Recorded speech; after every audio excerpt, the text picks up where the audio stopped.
Hello everyone and welcome back to a brand new video of Fox Flicks on the Game Theaters. Apparently the Minecraft Nether is being frozen over. Let's hop in and see what MatPat dug up this time in hell. At this point, I think everyone's familiar with the Nether, Minecraft's version of HE double hockey sticks, a separate closed dimension with a bedrock ceiling and floors covered in fire and lava. Not exactly the most inviting of holiday destinations, but hey, at least the weather's consistent. But while the conditions have always been dangerous, this channel's favorite Minecraft characters, the ancient builders, seem to have thought that this was an ideal location to build big parts of their civilization. Why though? Always felt like I was missing something there. What was so appealing about hellfire and brimstone that they thought that this is gonna be the perfect escape from all the horrors that they created in the overworld? Well, my friends, after my last theory about the piglin invasion in Minecraft Legends, I started digging, and what I found absolutely floored me. Buckle up, because the reason for the Nether being such a hot commodity is gonna give you chills.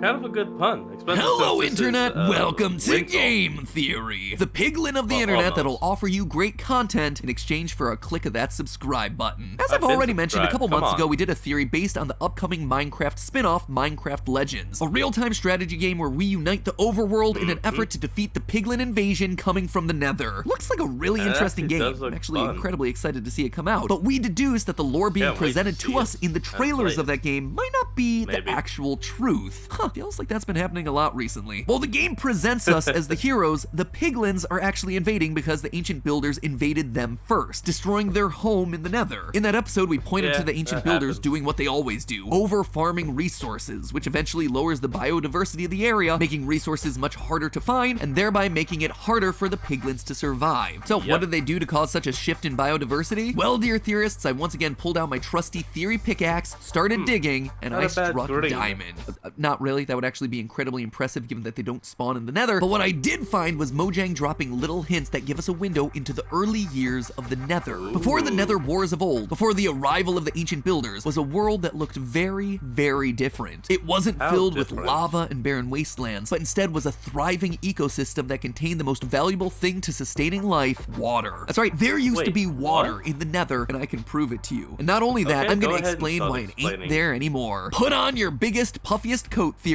We're going into the Nether, and it's gonna get cold. Now, I understand that the idea of water existing in the Nether is a huge claim. You can't even place the stuff. It literally evaporates if you even try to pour it out. But while this is certainly what happens if we go to the Nether now, I'm not convinced that it's always been that way. And the reason for that is 2020's Nether update. I'm telling you guys, this update is the one that just keeps on giving us new lore. The Nether update completely overhauled the Nether as we knew it, adding new mobs like the aforementioned piglins, new blocks like ancient debris and soul soil, and a whopping 4 new biomes to explore, one of which is going to be of great importance to us today, the basalt deltas. This biome is definitely one of the most striking things you're going to come across in the Nether. When you arrive, you'll notice the eerily quiet ambience and the large towers of the new basalt blocks poking out from the sea of lava. But what you might not know is that those large pillars of volcanic rock weren't something formed out of the mines of Mojang, but rather, you can find these things out in the real world. Basalt is a substance that makes up around 90% of all volcanic rock found on Earth. When molten lava erupts from a volcano and flows across the surface, it immediately starts to cool. If the lava has a high level of silica and cools quickly, it becomes a black volcanic glass that you might know as obsidian. On the other hand, if there are low levels of silica, like in 90% of lava, then the rapid cooling is going to create something else, basalt. It might not appear as interesting as obsidian, but this rapid cooling can sometimes cause the outer parts of the rock to contract, causing them to crack in hexagonal patterns, which creates these beautiful tower-like columns. You can find these structures actually all over the world, including Giant's Causeway in the UK, Devil's Tower in Wyoming, and now they're just in the Nether too. But basalt works slightly differently in the game than it does in the real world. While basalt blocks can certainly spawn naturally in the basalt deltas and the soul sand valley, if you want to make your own basalt, you need 3 ingredients. Lava, makes sense, soul soil, a material that's only found in the soul sand valley, and blue ice, which is basically the Russian nesting doll of Minecraft ices. You take 9 ice blocks and craft them together to create packed ice. You take 9 blocks of packed ice and then craft them together to get super packed ice. Oh wait, never mind, it is just blue ice. Super packed ice though, a lot more fun. Also, can I just say, Mojang, your ice is already blue. It was always blue. Naming aside, this means that you need a total of 81 blocks of ice just to make 1 block of blue ice. Point being, they're really cold, which I suppose makes sense when real-life basalt towers are made from rapidly cooling lava. So good job, developers. Way to know your science. In the game, the only place cold enough for blue ice to form is on the bottom of icebergs in the frozen ocean. You can also find it stored in snow snowy tundra village houses, and in the ancient cities in a structure literally called the Icebox. The main thing you'll notice is that none of these locations are the Nether. There is zero ice of any kind in the Nether. It is simply too warm of an environment for it to make sense. So the question becomes, how could basalt form in the Nether if there was never blue ice to be found there? But what if there was blue ice in the Nether at one point in time, way before we ever made it there? What if the Nether had an ice age? Whoa! Woo!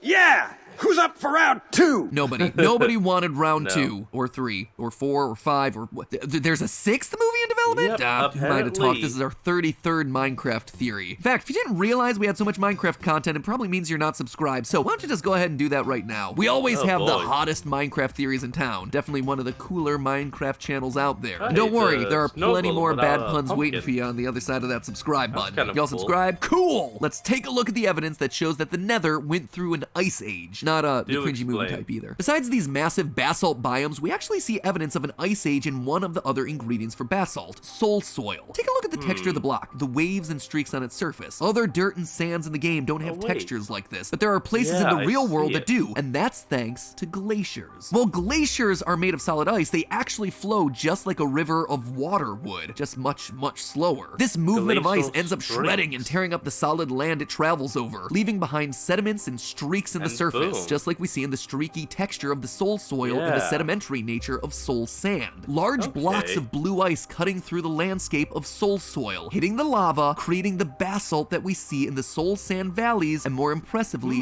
the basalt deltas. But the Nether's covered in lava. How on earth could ice have ever formed there? I hear you and I understand, but in real life, there is a precedent for this. Iceland. Iceland is essentially one giant volcano that's been constantly spewing lava onto its surface, and despite the myth that Greenland is icy and Iceland is green, Iceland is in fact very icy. An icy place can absolutely be volcanic. The two things aren't mutually exclusive. What makes a place volcanic is whether magma from Earth's center can make its way to the surface and erupt as lava. Meanwhile, something like a cold climate is determined by a variety of other factors, things that are completely separate from whether or not there is a volcano in this location. Considering the Nether's a closed-off system with no sky, it seems very clear that ice was plausible here. The Nether wasn't always so hot. Instead, it was cooler, maybe even frozen. And just like we've always suspected with Mars, if there's ice, that means water. And water means life. Something that we know has to be true thanks to the fossils that we find throughout the Nether. These massive rib-like structures are found all around the Soul Sand Valley, and they can get as high as 7 blocks tall. Considering a block in Minecraft is 1 meter tall, that means that a single rib from this creature is 7 meters, or nearly 23 feet tall. As one tasty and expensive rack of ribs. And that's just talking about the rib. Imagine the kind of creature that would be big enough to have a rib that large. If the Nether was once icy, these creatures were likely some gigantic mammoth-like mobs that roamed free in the landscape. But obviously something changed along the way. How could the Nether go from being a balanced, biodiverse environment with giant mobs to a lava-filled wasteland where only skeletons remain? This is where our good guy heroes, the ancient builders, come into play. They would have escaped to the Nether looking for resources and ways to defeat the wither that they'd created up on the surface. And so they would have seen all the luscious environments, the materials, and they would have farmed them heavily. We know that the ancient cities used polished basalt, so they probably mined a lot of blue ice in order to create it on their own. And sure, taking the only real source of water ain't the greatest move in the world, but that's not what really caused the downfall of the Nether. What caused the downfall was the ancient builders moving in the first place. You see, I suspect the ancient builders didn't just bring themselves, they brought their technology with them. Their crafting tables, their torches and fires, their animal herds, their smelting. And those things all release gases. CO2 from creating fires and burning fossil fuels, to all the gases that release when you smelt metal, to methane from cow farts. All of them are greenhouse gases because their presence in the atmosphere causes it to warm significantly, much like the air inside of a greenhouse is warm. And unlike in the overworld where these gases can escape out into the atmosphere, I suspect in the closed ecosystem of the Nether, these gases began to collect. They had nowhere else to go. They were stuck forever under the bedrock ceiling. Bit by bit, the Nether started to heat up. The ice, which was already being farmed away by the builders, began to melt faster and faster until one day it was just gone. All the water had dried up. You were suddenly left with a hot series of caves, fires spontaneously bursting out of the ground. The large animals that once roamed there in peace began to die out due to asphyxiation. There just wasn't enough fresh air to go around, and soon the builders would die too. The only ones able to survive were those who found another escape route, a new portal. Gotta admit though, this is a pretty impressive new record for the ancient builders. They just doomed the Nether without even trying. By the time Steve walks in from the overworld, millennia have passed and the gases have long since dissipated. But the damage has been done. Animals are gone. Plants are mostly gone. Even many of the builders have died, with only the walking skeletons left behind. The once icy glacial temperature of the Nether has become a fiery place of death as the temperatures have risen to unsustainable levels. Desperate to hold on, the ancient builders created ice rooms in an attempt to keep what remaining stores they had. But